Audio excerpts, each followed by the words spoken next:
School doesn't teach you everything you need to know, which is why it is important to educate yourself.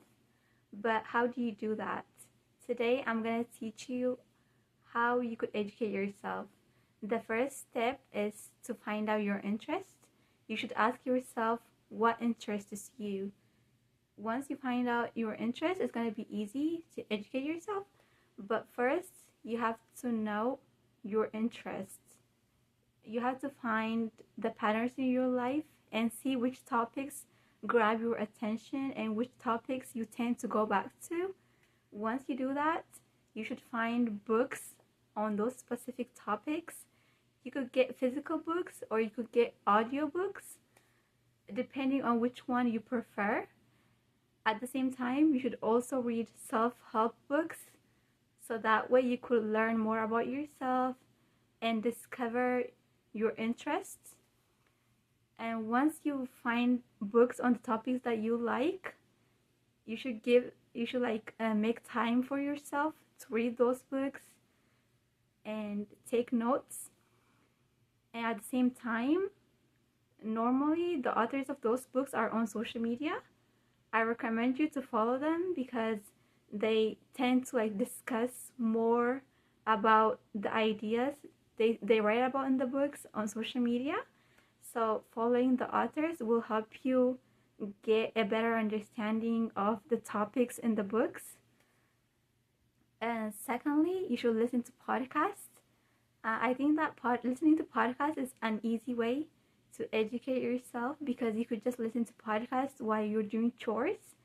In fact, when you are doing chores and you listen to podcasts, it makes it easy to do the chores. So it's it makes it easy to do the chores, but at the same time you're also learning new things.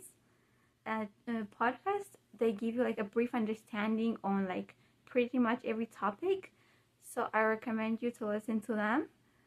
And if you have money, you should sign up for different courses because you could find experts online on pretty much everything, and learning from them is sometimes better than learning from school because the people that you find online, they tend to be people that are doing the actual work in their life.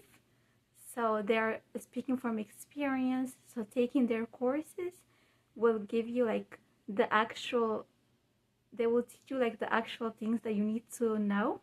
But if you can't afford to pay for courses, you should sign up for anything that's free, free newsletters and free courses. You should sign up for anything that's free and then learn from the free material.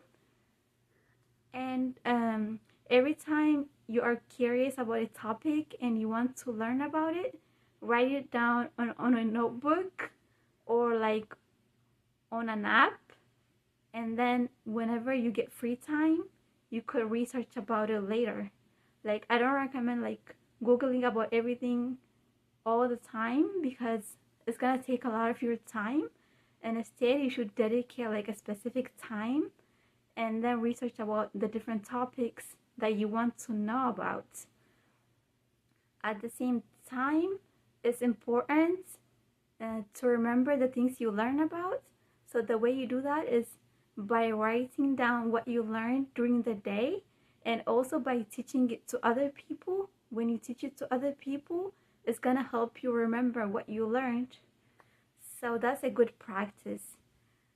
So the most important thing is you have to know your interests, because when you go to school, the teacher just teaches you what the school wants you to know. Nobody focuses on your specific interests, which is why you have to take it upon yourself to find your interests and then learn about it yourself. It's easy to blame a school, your parents, or the teachers, but you have to take responsibility for your own education and teach yourself about the topics that you want to know. So I just want to give you these tips to help you with your self-education journey.